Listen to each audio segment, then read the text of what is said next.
Hey, what's going on? Thank you so much for watching. It would mean the world to us if you could just scroll down, like, hit the subscribe button for the Snaps YouTube channel. It goes a long way towards helping us out. Now, let's dive into some college football. Alabama, Michigan. Aaron Murray, what does a win mean? What would a win mean here for Nick Saban?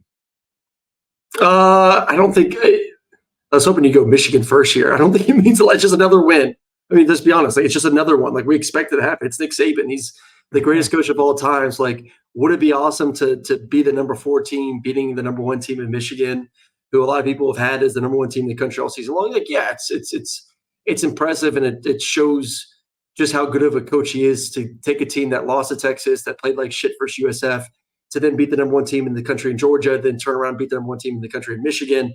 And go and have a chance to win a national championship, yeah, it'd be awesome. But, like, are we really that surprised that Nick Saban would be in the championship game again? No, It's I Nick mean, Saban. It's Alabama. Like, it's I just feel like, to your point, I feel like after the Atlanta win over Georgia, he's already proven the whole like never doubt him again thing. yeah, And I'm with you, right? I like literally what I wrote in my notes was it just means another planet eaten. Like yeah. he's already been Thanos or Galactus. I don't know my Marvel lore too well, but like this is just an all-consuming dominator just eating another planet. It's and maybe where this got a little spicy was it looked as if the heroes were going to band together and defeat him for a minute, but Yeah. the big bad won in the end. Now, if Michigan is going to pull this off, and again, I find Alabama to be fascinating because they have looked worse than Michigan has at points this season, and yet we know Saban's resume when it comes to the stage, and so we give him the benefit of the doubt, which is earned. But if Michigan's going to beat Alabama, I feel like it has to come down to J.J. McCarthy. What do you think J.J. McCarthy needs to do? He's got to run. He's got to run. I think JJ has to have a game where he gets like 50, 60 yards rushing, get a couple big time first downs when guys aren't open. Going back and watching that Alabama Georgia game, and I know Georgia's receivers were a little bit banged up, but still, like, those DBs, like Terry Arnold and company, Caleb Downs in the safety position, they're the best secondary in the country, if not one of the best secondaries in the country. Michigan doesn't really have the elite playmakers. I mean, they're good. Maybe they're improved from last year. They like their tight end, but from like top to bottom, like, they don't have game records on the outside.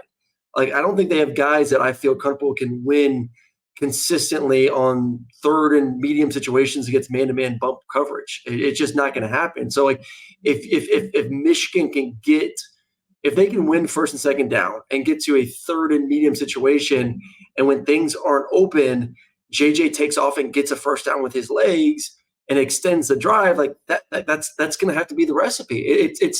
It's going to have to be. We have to win ugly. It's not going to be the super sexy 30, 40-yard play. It's not going to be the big run from Corum and company or Edwards. It's not going to be the big 40 or 50-yard explosive pass to the air. It's going to be the third and short, nothing's open. You shrug off a defensive tackle, and you get the first down with your legs, and you extend the drive. And then all of a sudden, it's a 4-play drive or 4-minute drive. It's a 5-minute drive. It's a 6-minute drive. You keep Jalen, Milroe and Alabama's offense off the field. Like, that's how you win it. It's going to be ugly as hell. He's going to be fucking exhausted when it's all said and done. But to me, that's the only way you're going to be able to win the game, because I cannot find a way for them to throw the football and win this game.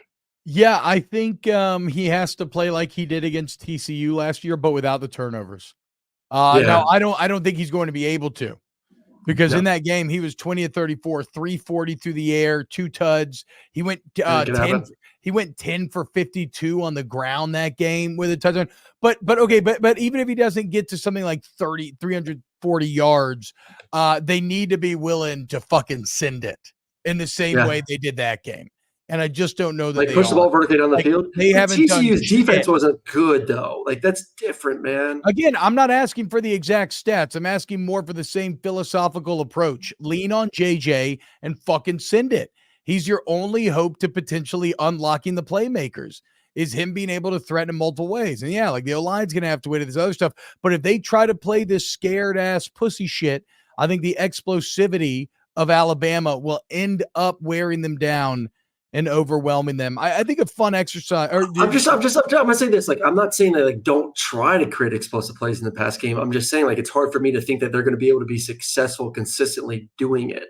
I think someone asked in the chat like um why is Michigan favored in this game from Vegas? And I don't really know, to be honest. Like I don't know if they still don't trust Milrow, if they think Michigan's defense is good enough to maybe get a couple turnovers. Michigan's If they look, defense is very good. Like this, like I both know they offenses are. should be at disadvantages here.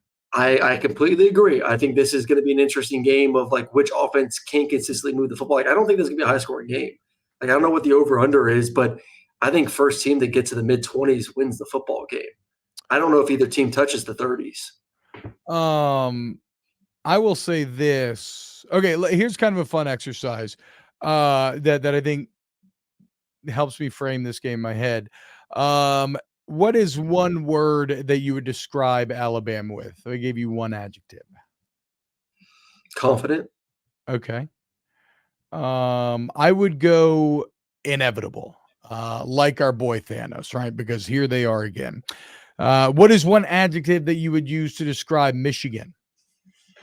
I do think they're a little cocky right now. Okay. I think Michigan's cocky. I think Michigan came into this season saying this was our year. We've gone through all the struggle. Maybe you could say resilient a little bit too, because they've been through a hell of a season.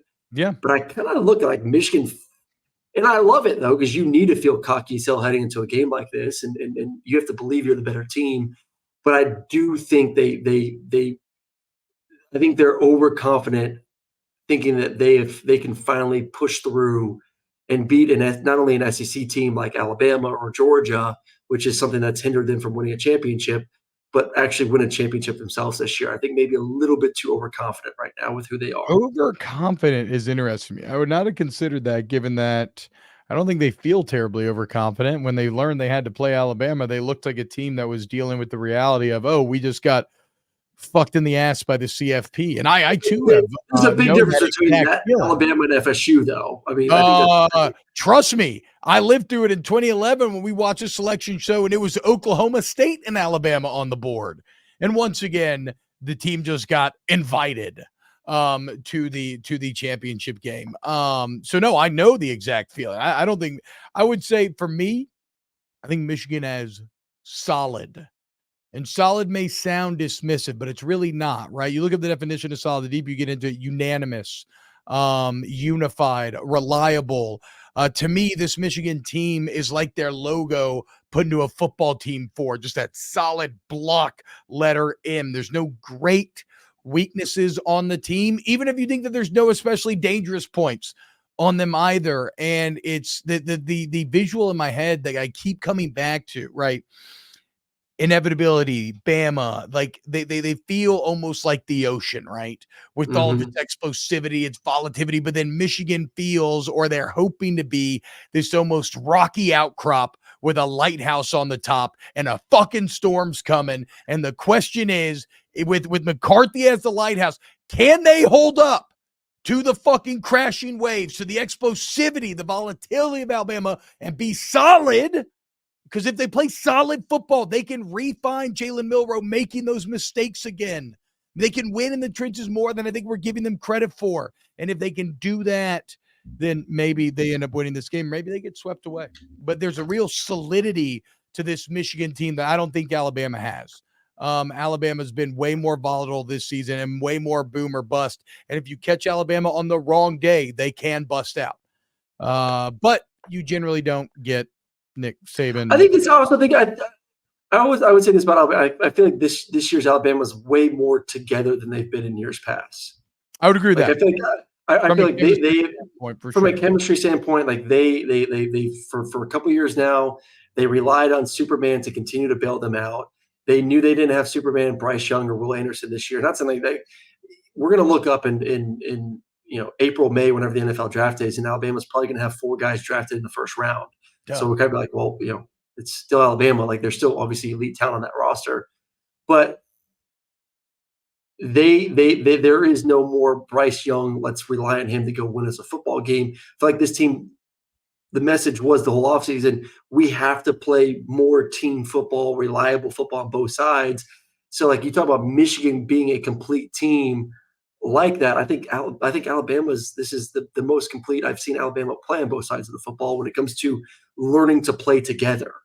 That's just no. That's patently untrue. There have been way better. Like, yes, this is the most I think talented team in college football I history. know There's they been rely better on teams on both defense. sides of the ball.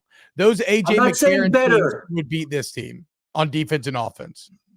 Those end when I'm AJ not McCarron. saying better football teams. I'm saying teams that understand that we have to play together. Like those teams before were some of the best defenses of all time, and like they relied on that. Then obviously they turned into an offense that was just absolutely dominant. Like this team doesn't have all those elite pieces on both sides of the football, but they're learning how to play together as a football team in order to win. I mean, look, I do absolutely agree with the overall sentiment that yes, in an odd way, their reliance on Bryce Young and Will Anderson, they've said as much led to weird like anxiety and pressure we have to, where this is a more scrappy bunch that is a little less me and a little more we. I do agree with you there. Let's say